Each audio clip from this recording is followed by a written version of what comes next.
अब मैं आपको करण कारक पढ़ाने जा रही हूँ। मैंने पहले दूसरे भाग में कर्ता कारक कर्म कारक पढ़ाया। अब इस तीसरे भाग में हम आपको करण कारक पढ़ाने जा रहे हैं। करण कारक तृतीया विभक्ति। करण कारक हमेशा तृतीया विभक्ति के लिए प्रयोग किया जाता है। साध ये हमने आपको कर्ता कारक में जब नियम बताए थे तब मैंने बता दिया था कि कैसे विभक्तियां लगती हैं, उपविभक्ति क्या होती है और कारक क्या होते हैं। आप उससे समझ लीजिएगा। साधकतम करणम यानी कार्य की पूर्ति में जो साधन सर्वाधिक सहायक होता है उसे क्या कहते हैं? करण कहते हैं, यानी करण कारक कहते हैं। जैसे रामः बाणेन रावणम हन्ति, राम बाण से रावण को मारता है। यानी कार्य की पूर्ति में जो साधन सर्वाधिक सहायक। अब रावण को मारने में सर्वाधिक साधन में कौन सा सहायक हुआ है? बाण। इसलिए बाण में क्या लगेगी? तृतीया विभक्ति। बाण से बाणेन में तृतीया लगी है। आप इस लाइन को अच्छे समझिए। कार्य की पूर्ति में जो साधन सर्वाधिक सहायक होता है उसे करण कहते हैं। कार्य की पूर्ति में यहाँ राम ने रावण को मारा, लेकिन उस मारने के कार्य में सबसे ज्यादा सहायक क्या हुआ? बाण। तो बाण में क्या लगेगी? तृतीया विभक्ति। राम बाण से रावण को मारता है। वाक्य में रावण की हत्या के काम में राम का हाथ, उनकी उंगलियां और बाण ये सभी सहायक हैं। इस सभी सहायक है, परंतु इस वाक्य में काम की पूर्ति में सर्वाधिक योग्य किसका है? बाण का है। क्योंकि केवल आप उंगलियां चलाएंगे, हाथ चलाएंगे तो कुछ नहीं होगा। वो मरा तो बाण से है ना, तो बाण मुख्य सर्वाधिक सहायता किसने की? बाण ने की। अतः बाण को यहाँ करण कहेंगे, यानी करण कारक कहेंगे। कर्तिकरण यो तृतीया। कर्मवाच्य एवं भाववाच्य में कर्ता में तथा करण में तृतीया विभक्ति लगती है। इसमें क्या होता है? कर्ता और करण में तृतीया विभक्ति लगती है। जैसे कि कर्मवाच्य में कर्ता में तृतीया लगती है। जैसे रामेण रावणः हन्यते, राम के द्वारा रावण मारा जाता है। तो राम में कौन सी विभक्ति लगी? तृतीया लगी, क्योंकि राम के द्वारा। कर्मवाच्य में कर्ता में तृतीया लगती है, इस बात का ध्यान रखना। कर्मवाच्य में कर्ता में कि राम के द्वारा मारा गया, तो इसमें क्या लगा? तृतीया विभक्ति लगी रामायण में। यहाँ कर्मवाच्य होने के कारण कर्तृवाच्य राम शब्द में तृतीया लगी है, क्योंकि कर्मवाच्य में हमेशा ही कर्ता में तृतीया लगती है। ठीक है। भाववाच्य में कर्ता में तृतीया लगती है। जैसे रामेण सुप्यते, राम के द्वारा सोया जाता है। यहाँ भाव है ना, एक सोने का एक भाव है, तो ये भाववाच्य। तो इसमें क्या हुआ? राम के द्वारा सोया जाता है, तो रामेण में क्या लग गई? तृतीया। यहाँ भाववाच्य होने के कारण कर्तृवाच्य राम शब्द में तृतीया लगी। भाववाच्य होने के कारण क्या हुआ? कर्तृवाच्य राम में भी तृतीया लगी है। ऐसे करण में तृतीया लगती है। जैसे रामः बाणेन रावणम हन्ति, राम बाण से रावण को मारता है। इस वाक्य में बाण शब्द करण है, ये बाण से मारता है, अतः इसमें तृतीया लगी। जैसे अभी हमने आपको ऊपर समझाया था। आपको थोड़ा सा इन बातों का ध्यान रखना पड़ेगा, किसके योग में लगती। बस बहुत सरल है, आप तृतीया लगाइए आराम से।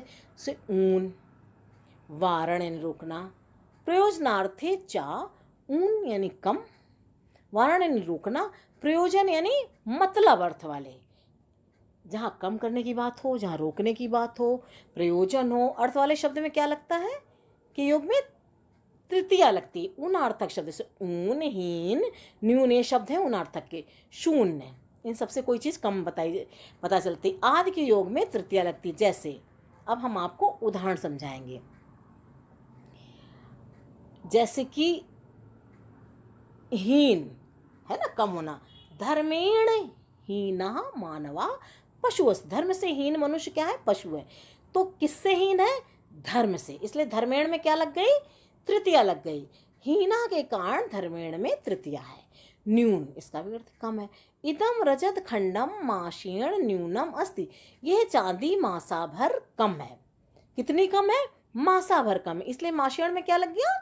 तृतीया लगी, न्यूनम के कारण माषेण में तृतीया है। ठीक है ना, समझिए। अब जैसे यहाँ पर धर्म से हीन था इसलिए ही धर्म में लग गई, और यहाँ पर है कि मासा भर कम है तो मासा में लग गई, माषेण हो गया। शून्य, स्वाभिमेन शून्य नरः मृतः एव, स्वाभिमान से शून्य नर मृत ही है। तो शून्य किससे? स्वाभिमान से, स्वाभिमान से है ना, शून्य कैसे? स्वाभिमान से। तो स्वाभिमान में क्या लग गई?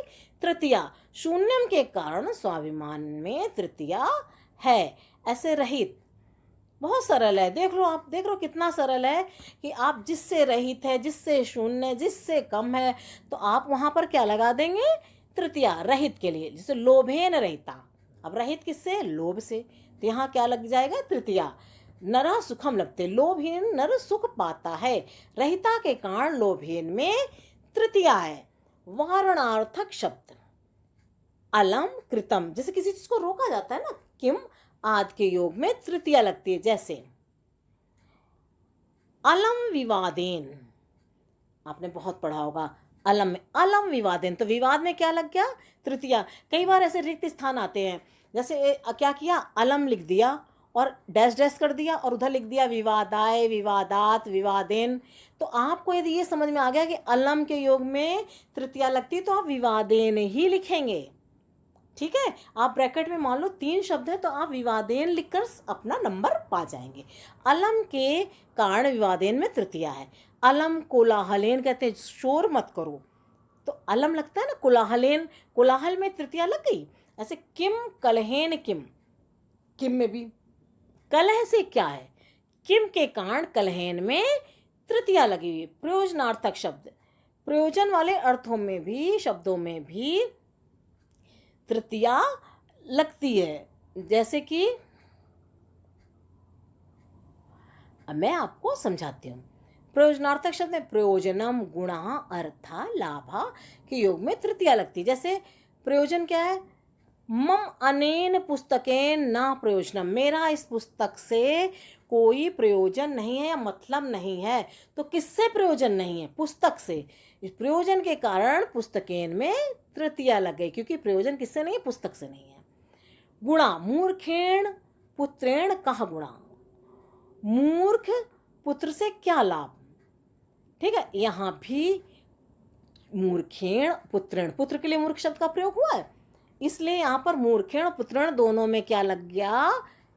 तृतीया लगी। देखो, गुणा के कारण पुत्रेण में तृतीया लगी। उसका अर्थ में देखो, निरक्षरेण, निरक्षरेण पुत्रेण का अर्थ।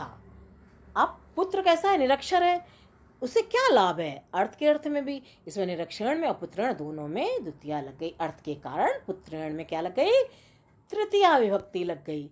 ऐसे सहयुक्त प्रधाने, जहाँ सहयुक्त का प्रधानों यानी सहयुक्त प्रधान यानी सह माने साथ, साकम माने भी साथ, समम साथ, सार्धम के योग में अप्रधान, प्रधान का साथ न देने वाले में तृतीया लगती है। जैसे सह, सीता रामेण सह वनम अगच्छ, सीता राम के साथ वन गई। किसके साथ गई? राम के साथ। सह के योग में क्या है? राम है, तो रामेण में क्या लग गई? तृतीया लग गई। सह के कारण रामेण में तृतीया है। ऐसे साकम में देखो, साकम में भी चंद्रिका चंद्रेण साकम यादि, चांदनी चंद्रमा के साथ जाती है। किसके साथ जाती है? चंद्रमा के साथ जाती है, तो इसलिए चंद्रमा में क्या लग गया? तृतीया लग गई। साकम के कारण चंद्रेण में तृतीया है। समम, सह वानरे समम अक्रीडत, वह बंदरों के साथ खेला। तो किसके साथ खेला? बंदरों के साथ, इसलिए बंदर बहुत सारे थे इसलिए बहुवचन लगा हुआ है। तो क्या हो गया? वानरह में तृतीया लग गई, ज्यादा होने के कारण बहुवचन, तृतीया बहुवचन लग गया। समम के कारण वानरह में तृतीया है। समम, समान, सदृश आदि समतावाचक शब्दों के योग में भी तृतीया लगती है। कैसे लगती है? अब हम आपको इसके उदाहरण समझाएंगे। समा, रामः पित्रा समः वर्ते, राम पिता के समान है। किसके समान है? पिता के समान, इसलिए पिता में क्या लग गई? तृतीया लग गई। देखो बताएगा ना, समः के कारण पित्रा में तृतीया है। तुल्या यानी दाने सा कुबेरेण तुल्या, दान में वह कुबेर के समान है। किसके समान है? तुल्य में तुल्य का योग क्या, कुबेर के समान, इसलिए यहाँ पर कुबेर में क्या लग गई, तृतीया। तुल्य के कारण कुबेर में, कुबेरेण में क्या लग गई है, तृतीया विभक्ति लगी हुई है। अब आप ये देखो, प्रकृत्यादिभ्या उपसंख्यानम, प्रकृति आदि शब्दों तथा